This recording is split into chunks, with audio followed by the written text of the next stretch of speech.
Hello, अस्सलाम वालेकुम, सत श्री अकाल, नमस्कार दोस्तों। आज हम 3 चीजों की बात करेंगे, 3 बड़ी खबरों की आज की। पहली खबर जो अभी अभी ब्रेक हुई है वो ये कि इंडिया के जो रिचेस्ट बिजनेसमैन हैं मुकेश अंबानी, उनका घर है साउथ मुंबई में एंटिलिया। उनका जो घर बहुत ही फेमस घर है, उस घर के बाहर एक गाड़ी में एसयूवी में एक्सप्लोसिव से भरा हुआ पुलिस को वहां पे मिला है। इसकी जानकारी महाराष्ट्र के होम मिनिस्टर अनिल देशमुख ने दी है। उनका ये कहना है कि उस कार में 20 स्टिक्स ऑफ जेलाटिन्स मिले हैं। वहां पे क्राइम ब्रांच के लोग वहां पहुंच गए हैं, उसकी इन्वेस्टिगेशन कर रहे हैं और पुलिस सोर्सेज का ये कहना है कि ये किसी एक्सप्लोसिव डिवाइस के फॉर्म में नहीं है, लेकिन स्कैटर्ड जो स्टिक्स है वो जेलाटिन के, आपको पता है कि जो एक्सप्लोसिव में उसका यूज होता है वो स्टिक्स मिले हैं। Nothing more is known yet. Mukesh Ambani आपको पता है कि इंडिया के रिचेस्ट बिजनेसमैन हैं, प्राइम मिनिस्टर नरेंद्र मोदी के बहुत खास फ्रेंड्स में से एक हैं। कल वो बड़ी सुर्खी में थे क्योंकि जो नरेंद्र मोदी नाम के स्टेडियम का जो इनॉग्रेशन हुआ था उसमें 2 एंड थे, एक अदानी एंड और दूसरा रिलायंस एंड जो मुकेश अंबानी की कंपनी है। इस पे राहुल गांधी ने भी काफ़ी कटाक्ष किया था। उनका ये कहना था कि ये हमारे दो की सरकार है कि पहली मर्तबा एक लिविंग पॉलिटिशियंस के नाम पे क्रिकेट कॉम्प्लेक्स का नाम पड़ा है और दूसरा ये कि उनमें जो 2 स्टैंड है, जो 2 मेन एंड है, जिस एंड से बॉलिंग करते हैं बॉलर्स, उसका नाम अदानी और अंबानी के नाम पे रखा गया है, अंबानी के कंपनी के नाम पे रखा गया है। मुकेश अंबानी पिछले कई हफ्तों से इस मामले में भी सुर्खी में थे कि वो पहली मर्तबा ग्रैंडफादर बने थे। उनकी बहू है Shloka Mehta, she gave birth to a son whose name was Prithvi. तो इन सब चीज़ों से वो बहुत खबरों में थे, लेकिन अब तक ये पता नहीं चल पाया है कि what was the purpose of that vehicle being parked with full of explosives और इसके पीछे कौन लोग हैं, इसकी मंशा क्या है। Clearly in days to come we will come to know कि इसके बारे में और भी हमें बहुत ज़्यादा जानकारी मिलेगी। एक तो अभी ये खबर ब्रेक हुई है तो मुझे लगा कि आपको ये जानना चाहिए। दूसरा ये कि इंडिया और इंग्लैंड के बीच में जो pink test 3rd test match जो चल रहा था सीरीज का, पिंक टेस्ट अहमदाबाद के स्टेडियम में जिसका नाम नरेंद्र मोदी स्टेडियम रखा गया है, वो अनप्रेसिडेंटेड वे में सिर्फ 2 दिन, बल्कि 2 दिन भी नहीं, लेस देन 2 डेज में वो मैच खत्म हो गया है। कमाल का गेम हुआ है वहां पे। जाहिर सी बात है कि उसकी जो पिच है, उस पिच पे सवालिया निशान खड़े हो गए हैं।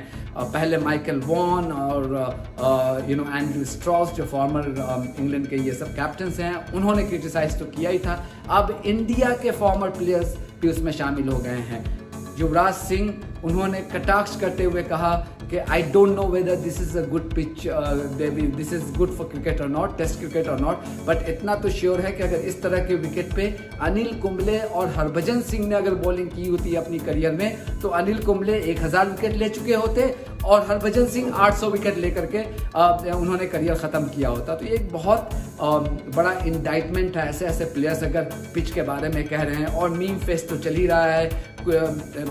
कुछ लोग ये वीडियो दिखा रहे हैं, मून का वीडियो दिखा रहे हैं और मार्स का वीडियो दिखा रहे हैं, कुछ लोग खेतों का वीडियो दिखा रहे हैं कि ये जो पिच है is nothing more than that. कोई कह रहे थे कि ये धान का जो खेत है उस तरह का पिच था, तो ऐसे में तो कोई भी अपने होम ग्राउंड पे जीत जाता है। बहरहाल टेस्ट क्रिकेट अगर 5 दिन का होता है और 2 दिन भी अगर नहीं लगता है, officially this has become the shortest ever test cricket since second world war. चूंकि इंडिया अगर 13 ओवर इंडिया को लग जाता अगर जीतने के लिए तो शायद ये शॉर्टेस्ट नहीं होता, क्योंकि इंडिया ने सिर्फ 7.4 ओवर्स में 49 का टारगेट अचीव कर लिया। सो therefore it has become the shortest ever test cricket since the second world war. Not good for test cricket as far as I'm concerned. अगर 5 दिन का क्रिकेट है, just because it suits your spinners, suits your bowlers, ऐसे अगर game जीतना है तो फिर मत खेलिए क्रिकेट। ये मेरी राय थी। आपकी क्या राय है आप बताइए, कमेंट्स में लिखिए यहाँ पे। तीसरा जो एक सबसे पहली जो खबर आज दिन की थी वो ये थी कि कमलनाथ है, आपको पता है कांग्रेस के लीडर हैं, कुछ दिनों के लिए वो चीफ मिनिस्टर बने थे मध्य प्रदेश के। उनकी मौजूदगी में एक वेल नोन नाथूराम गोडसे भक्त बाबूलाल चौरसिया, ये आप देख रहे होंगे, ये इनको कांग्रेस में शामिल किया गया है। चूंकि ग्वालियर में रीजन में सिविक बॉडी पोल्स होने हैं, उनको ये लगता है कि ये वहाँ पे इनको कांग्रेस में शामिल कर लेने से कांग्रेस के चांसेस वहाँ पे अच्छे हो जाएंगे। इसलिए कांग्रेस ने बाबूलाल चौरसिया जो वेल नोन गॉड से भक्त है। इन्होंने गॉड से भक्ति का आलम इनका देखिए कि इन्होंने पास्ट में ये भी कहा था कि नाथूराम गोडसे जो इंडिपेंडेंट इंडिया का फर्स्ट टेररिस्ट था, आतंकी था, उसके मैसेजेस को ये लाखों लोगों तक पहुंचाएंगे। ये बाबूलाल चौरसिया का था। 2017 की एक बड़ी फेमस तस्वीर थी जिसमें नाथूराम गोडसे के स्टैचू के सामने ये उनको ट्रिब्यूट करते हुए पाए गए थे। तो ये सब इनकी बड़ी और भी काफ़ी ये है। ये बेसिकली हिंदू महासभा जो एक रिलीजियस फैनाटिक ऑर्गेनाइजेशन है, उसके ये मेंबर हैं। तो ये यहाँ पे आ गए हैं। तो इससे एक बड़ा सवाल खड़ा होता है कि जो कांग्रेस पे लगता रहा है कि क्या बीजेपी के हिंदुत्व पॉलिटिक्स का जवाब क्या आप सॉफ्ट हिंदुत्व से देंगे?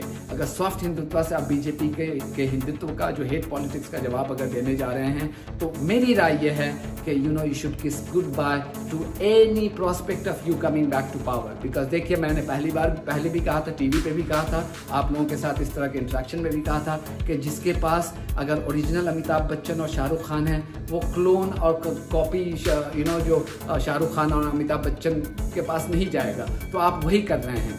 आपको सीखना चाहिए था जो बाइडन से।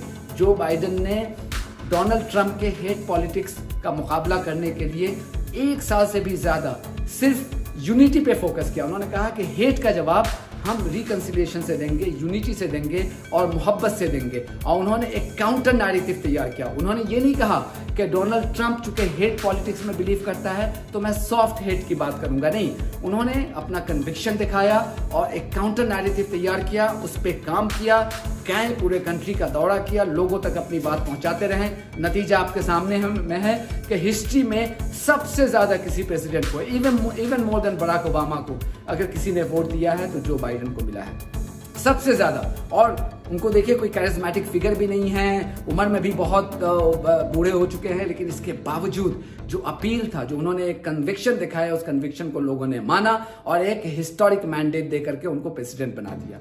यहां पे मैं बारहा कहता आ रहा हूं कि ऑपोजिशन अगर बीजेपी को हटाना चाहती है तो आपको काउंटर नैरेटिव जो बाइडन की तरह तैयार करना होगा। और सिर्फ flash in the pan politics नहीं कि इलेक्शन के 1-2 महीना पहले घूमने लगे और दिखाने लगे, नहीं, आपको रिलेंटलेसली पूरे साल लोगों तक जाना पड़ेगा और अपने मैसेजेस को कन्विक्शन के साथ उनको बताना पड़ेगा कि look, we stand for unity of India, we stand for anti hate, we stand for anti Hindutva.